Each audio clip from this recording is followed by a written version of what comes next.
Welcome to Straight Talk about Health and Wellness. My name is Mary Henderson, and I am your host. All right, you are at a place where we have a real talk and real conversation with real life stories. How's that? You can't beat that, you guys. Every show I always tell you, grab a pencil, grab your pad, grab your favorite coffee or tea. All right. And also some cheese and crackers or something like that. Well, don't have that much cheese because cheese may raise your cholesterol up. If you don't, and then you need to always get that monitor every 3 months. All right. If you do have high cholesterol level, but that's another show. All right. Yeah, that's another show.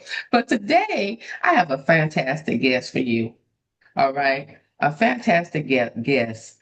And like I said before, if this show is for you for your own information, all right. But just keep in mind, we do not treat or we do not diagnose. If you do have some concerns, contact your PCP. Mary, what's a PCP? I know you're throwing out those terms. PCP, primary care physician, which means whoever monitors your health care, your health needs, et cetera, et cetera. All right, you understand. All right, so today we have some distinguished guests. These are two young ladies that have devoted their time, their studies to cancer research. And I am so proud of them. So proud of them. All right, they have dedicated their life. Oh, and I had my coffee this morning. I'm saying that, but life. All right, for the latest cancer theories and also the dedication of different strategies for treatment. All right. And most of us, we come in contact from one way or another. Your neighbor, your coworker. In my case, my family. All right. My mom had cancer, breast cancer. All right. So what do? I take my mammograms. And I hate it, but I still take it. All right. But anyway, enough of that. So I'm gonna introduce you to Stacy Macon. And also I always get her first name, so I'm gonna let her tell you her first name in a few minutes. I'm gonna say E. Joseph. Yay! I should have some clap. Good morning, ladies. Good Morning. Thank you for morning. having us. Oh my goodness, thank you for taking time out your busy schedule. I know you guys are busy, but thank you for taking the time to come to Straight Talk about Health and Wellness. So you pronounce your name correctly, Yes, Erakwandra Joseph. Erakwanda. That's a beautiful name. It's a tongue twister for me, but it's a beautiful name. All right, so I'm gonna call her E if you guys don't mind doing the interview. Okay. What is your title? All right. And how did you what's the word I want to say? What is your title? And how did your studies, your degree help you to get this title, if that makes sense? Mhm. So I will start. So I'm Eric Kwandra, and my title is a Community Engagement Coordinator at Multicare's Institute for Research and Innovation. I'm the first Community Engagement Coordinator at the Research Institute, so it's a very special title to have for me, and I'm very grateful. So my role looks like me going out in the community, making partnerships, and just working with community organizations and leaders to bring healthcare resources and information to them. So the way that I got into that, I studied public health for my master's program, and that had like a focus on community health and health equity research and epidemiology. So those kind of gave me the skills just to learn how to engage with different cultures and different communities and how to teach, excuse me, how to teach health education and things of that nature. Fantastic. Woohoo! All right, Stacy Macon.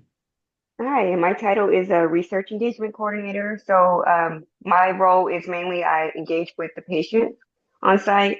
When patients are in clinic, I approach them and kind of introduce research to them. If they're have any questions about research, I answer those. If they need any resources, then I can tell them where they go, where they get their questions answered. I worked in oncology for about 8 years, so that's how I kind of got into this role. Nice, nice. So you said oncology? Oncology research, yes. I was a research coordinator coordinating the research trial. Nice, nice. I have a little bit of oncology. I worked at Children's Hospital for a little while, and I asked to be transferred because this my heart goes out to little kids. I mean, in pediatrics. Wow. Well, but thank you for your service to both of you. All right, because in our community, as is well known, we do have a mistrust, all right, in our community, regarding the medical strategies and the medical research, all right. It's a couple of research things that has been taking place. All right, I'm not sure you're familiar with the ones that I'm speaking about, the hearing locks and the Tuskegee syphilis study. All right, do you think that have any bearing on our community today,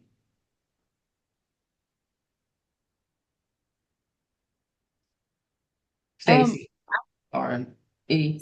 Which one? I can say when I'm going out and I'm talking to the communities, I can kind of already pick up on where the conversation is going to go just from saying one thing or hearing one thing that they may say to me. And I think that mistrust, unfortunately, does play like a big role when we're doing the work that we're doing, especially when we're talking about cancer and research at the same time. I think that our community and just communities like ours that have been underrepresented for so long, they have this natural fear, we can say a natural fear that just makes them question what's the purpose of being a part of research, or what's the purpose of advocating for yourself when you go into your healthcare settings. And I think that a lot of it has to do not just with our skin color, but it has a lot to do with the history, and then of course like the generational ways that we've been taught. And yes, so yes, I think that fear does play a big role when we're doing this. Can you talk about a little bit of the history of the two studies that I mentioned? Yes.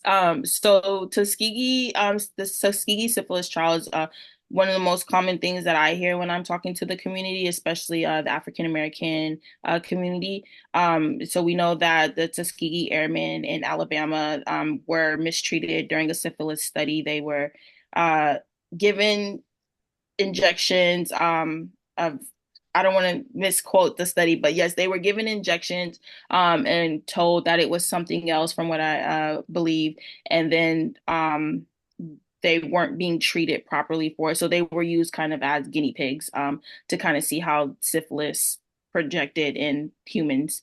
And then Henrietta Lacks, I think that she's one that's really uncommon or not hasn't been heard of as much. But with me studying biology in undergrad, Henrietta Lacks was something that was one of the first people that we learned about. She was a patient at Johns Hopkins, and she was actually being treated for cervical cancer that she kind of did on her own. She was doing a self-examination according to the book, and she found some cells in her, or she had like a big clumps of blood. Sorry, I don't want to be too graphic, but she had big clumps of blood in her cervix area. And so she figured it was a little abnormal. So she went and had it checked out at Johns Hopkins Hospital in the colored ward at the time is what they called it. And they found that her cells, the HeLa cells, were everlasting. They never died. They continued to transition and continue to they continue to grow and just Okay. continue to recreate themselves. So yes. So yes, it's a lot that goes into it. Yeah, I know when you have an interview, you be so calm, then all of a sudden, even me myself, like, I need to say this, it's okay. What can I say? A relaxed atmosphere, right? What can you say? All right, I just watched a movie. I just watched that movie and that was really touching, the things they brought into that movie. Yeah, I think the family finally got compensated for that, I think. Yes, I think Oprah had a lot. She made the movie, so I think she had a lot to do with that. Fantastic, fantastic, fantastic. All right, what do current stats say about BIPOC? All right. Can you explain to our audience what is BIPOC, BIPOC, or Stacy? Or Stacy? I think that Erakwandra is more appropriate for that question. She's more of the community. Okay. Okay. Not, So the BIPOC is what we call Black Indigenous People of Color. It's just an acronym that describes the community of people of color nationwide. Okay. What do the current stats say about BIPOC participation in cancer clinical trials? You want to talk about that, Stacy? yes, I can talk about that. It's Okay. just saying that we're underrepresented. There's I think it was even at our site, there's only 20% of patients of color knew that we had research at Mm-hmm. Multicare. Mm-hmm. So we need more representation from all races, ethnicities in clinical research. And Nice. to throw out an actual statistic, in 2024, so just last year, when it came to clinical trials that served cancer patients, 50% of those trials were made up by white Caucasian males. Mm-hmm. Um, and so that kind of shows like how it's been how we've been underrepresented in that when it comes to clinical trials because only 5 to 7% of African Americans and even less for Latinos and Asian Americans had participated in clinical trials last year. See, since you are in the state of Washington, what is multi-care? Since it will be an audience up there be listening, then you're right there with your community. So some of them might not know what multi-care is. So explain to me what is multi-care, multi-care. Either It's one. a it's a healthcare system across Washington State. Oh, I see. Yes. Oh, okay. So can anybody go to it or certain insurances or what type of care is that? Anyone's welcome to go to Multicare and be treated Okay. or seen by a provider. Oh, okay. So you have acute hospital clinics. Yeah. Yes, hospitals, clinics, yes, Okay. oncology, neurology. I'm asking these questions because I may get this question after the show. So she asked them that. You would not believe the questions I get after the Multi-care, show. it's a big hospital system. They have clinics, urgent cares, they have walk-in clinics, all types of things. So any type of services. And then what makes it also cool is that besides just offering the healthcare services, they also do the medical training, they do residency programs, and then they also do the research, which is what we're a part of. Okay, fantastic. All right. Why do you think that it's such a what is the common misconception about clinical trials among our people, among the community? I think that patients are, what I've heard from patients is they don't want to be guinea pigs. So it's just the lack of education and knowing the background behind clinical trials is putting that barrier up for patients that want to participate. I think one of the common misconceptions that I've heard just from talking to the community is that they believe that cancer research isn't going to do anything or isn't going to help them if they've been diagnosed with cancer. Um, but that's, that's not the case. Cancer research not only can help you if you've been diagnosed, but it can help others in the future. And it can also help communities that look like you or people that look like you from your community. It's always that feeling. It's a nice feeling when you have your care provider is someone that looks like you, or at least know about you. All right, from my past experience. What do you say to a person that they respond, why should I care about research that might not benefit me directly? What do you say to a person like that? I would always tell my patients that it might not directly affect you, but it can help potentially your children, your grandchildren, patients in the future. And what if they say, so what? I kind of explained that all treatments have always started with a clinical trial. Okay. And then they say, oh, okay, I see. Well, maybe I'll do it or maybe not. Yeah, some of us are. One of the things that I like to do is I always like to give people the floor to express how they really feel because when it comes to our health and like the services we receive, some of us have some very hard feelings with the services that we've been provided. And so I don't want to like knock anyone's feelings, but I do want to use that as an opportunity to fully educate, fully bring awareness to certain subjects that we may not had the information on before. Nice. What steps can someone take if they are interested in learning more about the clinical trials? They can reach out to their healthcare system, and see if there's any research trials available. If not, they can look on clinicaltrials.gov or reach out to the National Cancer Institute, NCI, and they have all the cancer trials across the nation. Can a family be supportive of the person that wants to that makes the decision to do the clinical trial? Just be their good support system for them. Just come to their appointments. If they have questions, write them down for them to ask the providers. Just be supportive. At this time, going through treatment, they really need support, whether it's I clinical trial or standard of care. Right. And I would say, as a family member, do your research.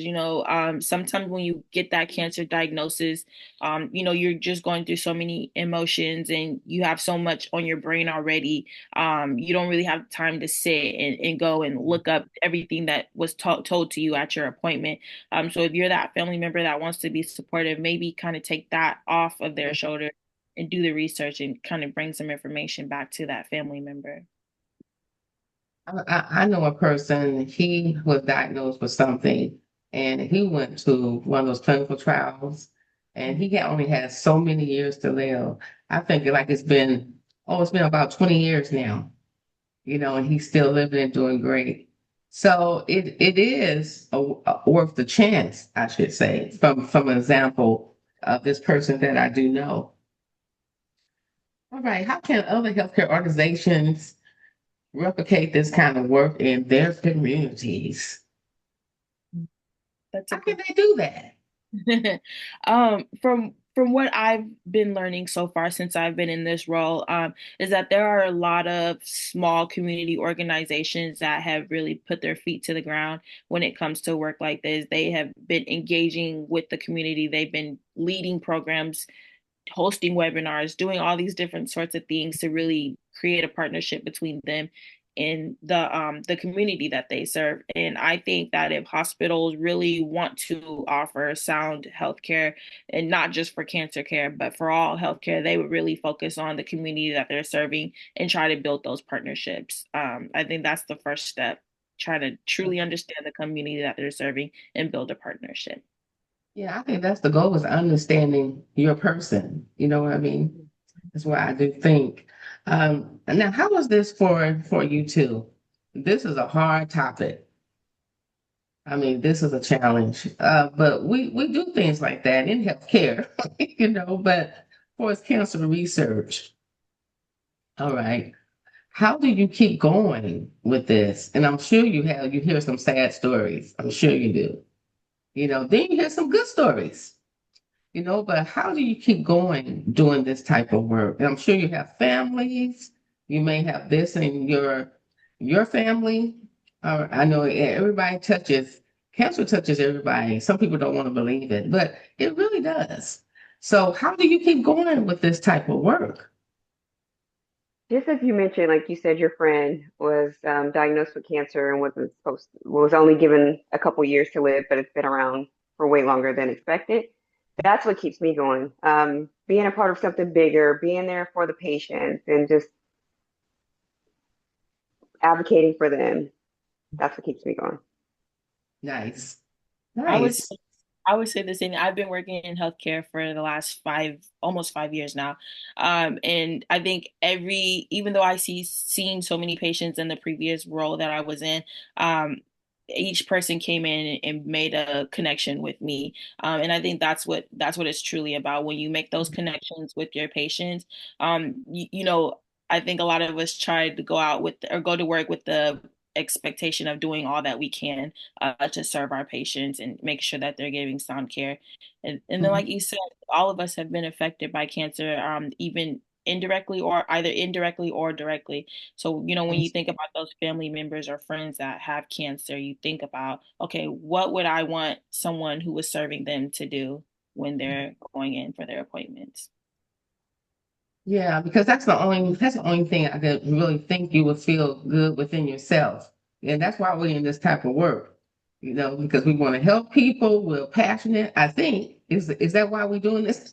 Yes. Yes, yes. We're passionate, we want to help, we want to see people succeed, I think that's why people that are in healthcare, I mean, sometimes I think we ask for it, you know what I mean? Because there will be some ups and downs, and we need to accept that sometime. So, what kind of an impact? No, that's another question. What advice would you give a young person? I think that's what got me from working at children's oncology. They're so young.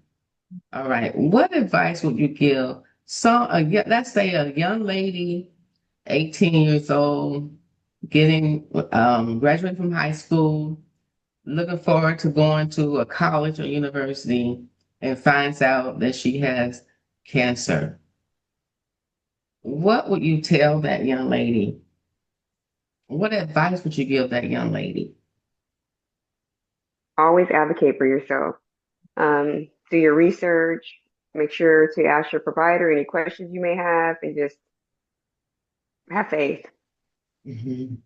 Absolutely. I would say don't slow down. Take care of yourself. Um, but don't let fear slow you down. Fear. That's a big word. Fear.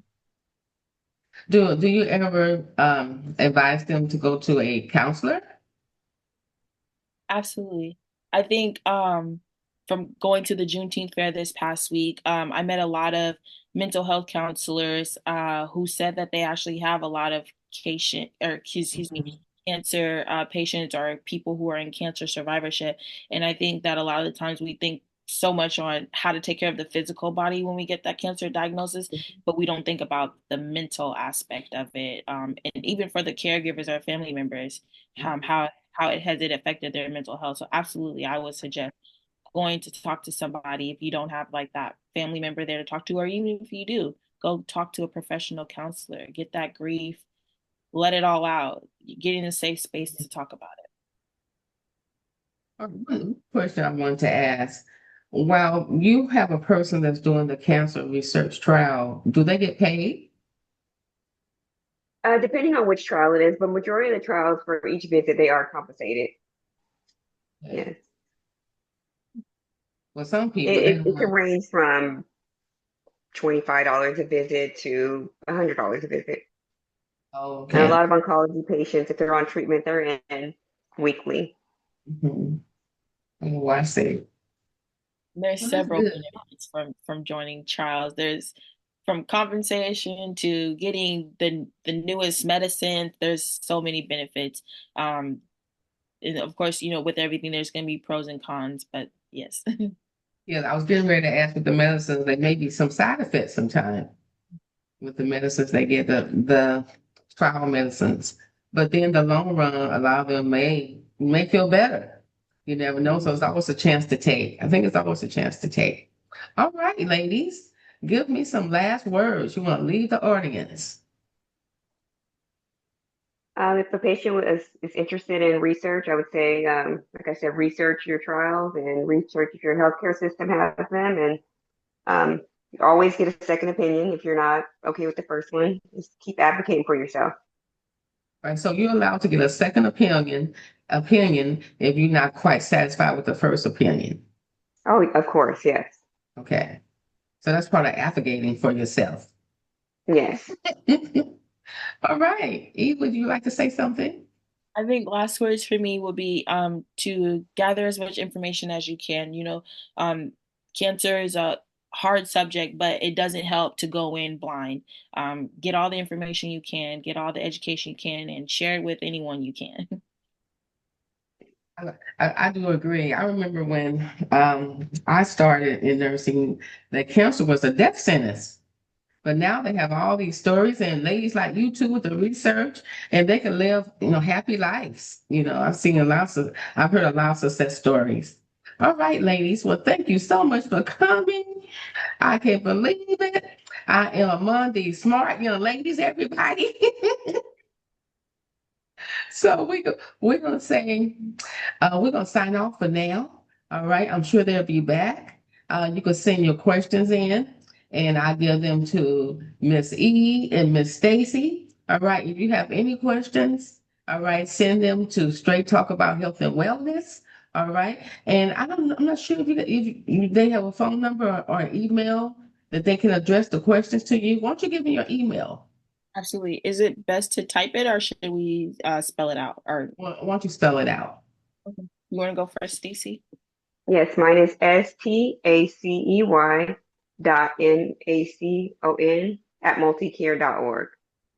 Yes, and then mine, if you can see my name on my video here, ERAKWAN as in Nancy, DRA dot Joseph, JOSEPH @multicare.org. Nice. Okay, people, you got it today. All right. If you do have this situation in your family, all right, contact these two young ladies and they'll give you some direction. All right. So in the meantime, I'm gonna tell you to be safe, be healthy, and be blessed.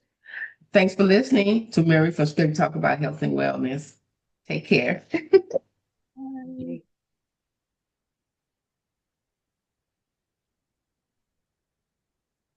Okay.